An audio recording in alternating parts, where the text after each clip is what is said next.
Hey guys, it's Nick with a new haircut with Brain Dead, and in this video we'll be going through Jeepers Creepers 3, a movie that sucks.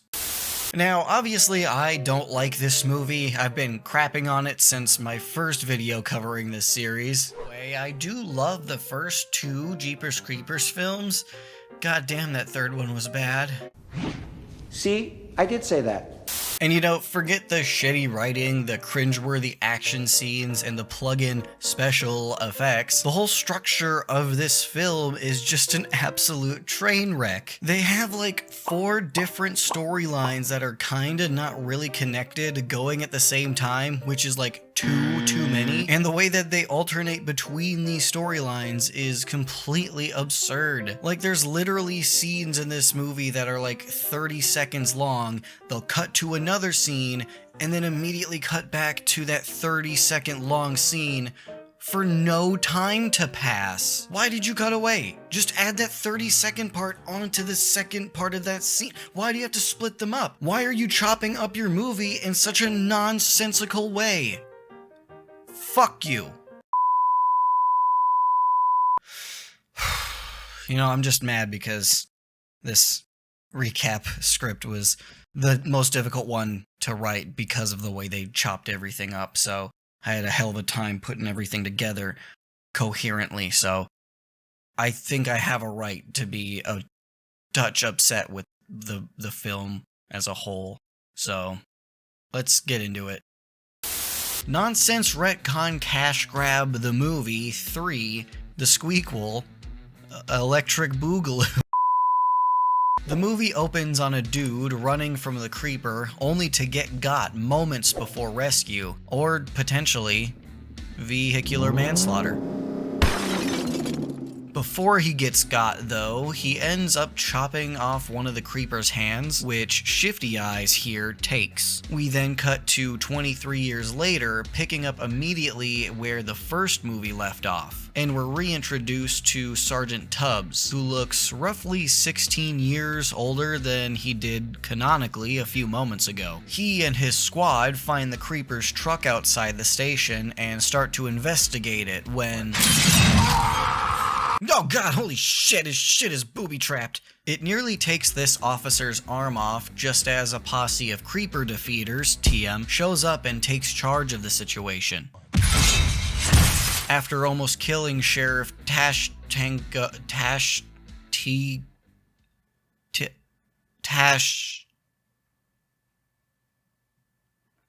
After almost killing the sheriff, the truck is taken to impound on Tubbs' orders. Of course, it doesn't make it to impound as the creeper ambushes the tow truck and takes back what's his, somehow driving it from the roof. It comes back and takes the tow truck driver, the police officer that was riding with him, futilely chasing them down. Sheriff Trashboat recruits Tubbs to the creeper defeaters, TM, and they all set out to kill the creeper. We're then introduced to Shifty Eyes' mother and niece, Galen and Addie. Shifty Eyes, whose real name is Kenny, is dead, and Galen is seeing him because what's a Jeepers Creepers film without a conveniently psychic character? He reveals to her that he took the creeper's severed hand and buried it right where they're standing, and yeah, he's gonna want that back. Addie goes off to get some hay for her horse, and when she's denied because her and her grandma don't have the money to pay for it, Buddy pays for it and brings it to her because he's got a crush on her. Ooh. He offers her a trip to a plantation that he needs to deliver some hay to, so she can get away from her crazy grandmother, who no one actually believes is psychic. Addie and Buddy arrive at the plantation to find all the workers hiding under trucks, which for them works out about as well as trying to hide from a creature that can smell fear under trucks. It attacks them in their car and kidnaps Addie, no doubt to om-nom on her sweet, delicious fear. I'm gonna eat the fuck out of this. Traumatized by watching his not-girlfriend get spirited away, Buddy crashes his truck into the hay store, or whatever it's called, and steals his dad's truck to go to Galen's to give her the bad news about Addie. Why he didn't just drive to Galen's in his truck that clearly was working. I don't know. While Addie is on this wacky misadventure, Galen's crazy ass digs up the creeper's hand and starts touching it. Gotcha, bitch! It lifts her off the ground despite not having wings and shows her visions of what the creeper really is. And finally, two of our stories connect, with Tubbs and Sheriff Tash Slinging Slasher meeting up with Galen to have a hand-touching party. Oh, yeah. At the same time all of this is happening, storyline number fucking 4 is also taking place. Did I mention how much of a mess this movie is? This is Kirk. Kirk sucks. He and his friends stumble upon the creeper's truck while on a bike ride and decide to try and vandalize it. It vandalizes them instead. After they get the truck open and discover a few dead bodies, they get on their bikes and try to ride away. Kirk takes an arrow to the knee, forcing his friends to come back and help him, but they fail to get the spear out of his leg before the creeper comes back and murders them all. Except for Kirk, who I'm still not sure if the creeper kept him alive on purpose or if he was just knocked unconscious or something and the creeper didn't realize. I don't know. If you know, comment please.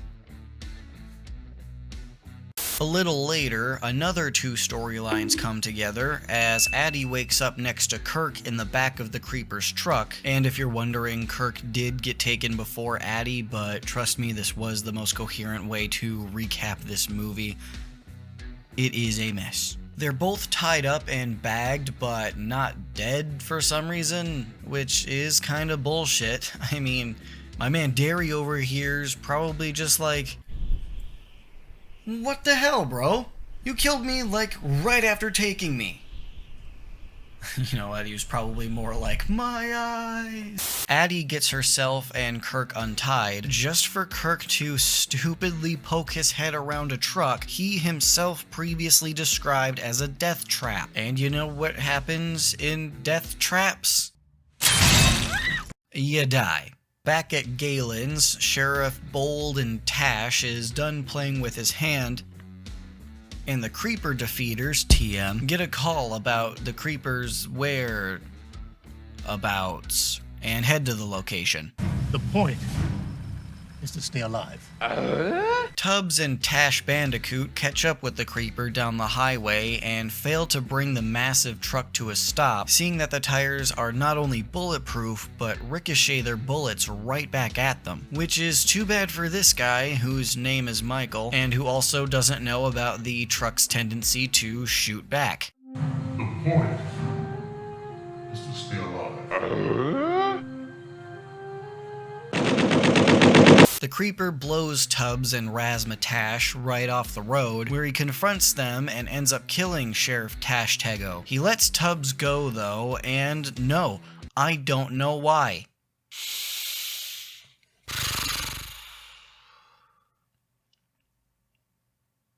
Oh, and this is where Buddy gets to Galen to tell her about Addie, by the way. And speaking of, the Creeper finally discovered that Addie is still alive and attacks her, only to pull a Kirk and get his head caught in his own trap, allowing Addie to escape by the heel of her boot. And as she's wandering around, Addie is found by Buddy and Galen in the middle of nowhere, and they bring her to safety. Meanwhile, a mostly defeated Creeper shows up at Galen's farm, likely hoping to find a snack, but only finding his severed hand and a note that says, "We know what you are," which causes the Creeper to throw a bit of a tantrum and kill a bunch of crows that are around. The next morning, everyone kind of forgot about what the hell just happened last night, and Buddy gets on the bus that gets attacked by the Creeper in Jeepers Creepers 2, which doesn't make sense because there was no character named Buddy in Jeepers Creepers 2. Remember my last video?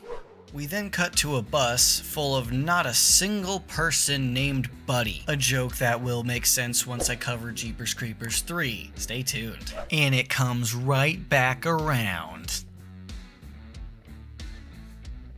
Oh, yeah, the movie ends with the original Trish from the first movie coming in, telling the Creeper to bring it on.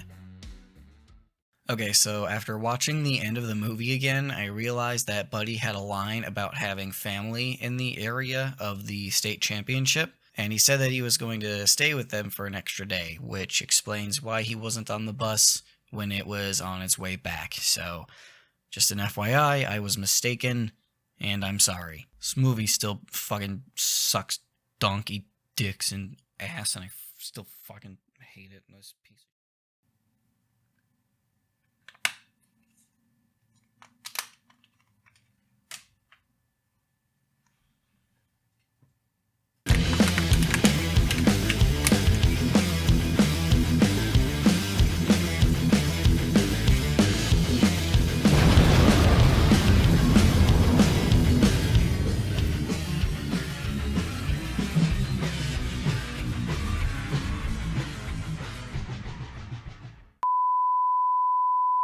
Anyway, thanks for watching this recap and dealing with my complaining the whole time. I really appreciate it. You should subscribe if you made it this far. Clearly you enjoyed the content. And trust me, I will be making more. If you have any suggestions for movies you want to see me recap, you can go ahead and leave it in the comments or on any of my social medias. I'm at Braindead Horror everywhere, so it should be pretty easy to find me. Also, I stream on this channel every single Thursday, and you should come by, and if you need some enticement, here's a clip. Oh no. It looks like Chica needs another dose of the chemi spray. You bitch, what the heck? Why can't I have any fucking pizza? It's a whole pizza. You're not gonna eat all that Welcome pizza. back to Parts and Service. Fuck you. There have been It's usually a fun time, and you know, you can talk to me about movies and stuff and whatever. Just have some fun. Otherwise, that's all I got for you for today. Thanks for hanging out, and I will see you guys real soon. You know what? He was probably more like, fire!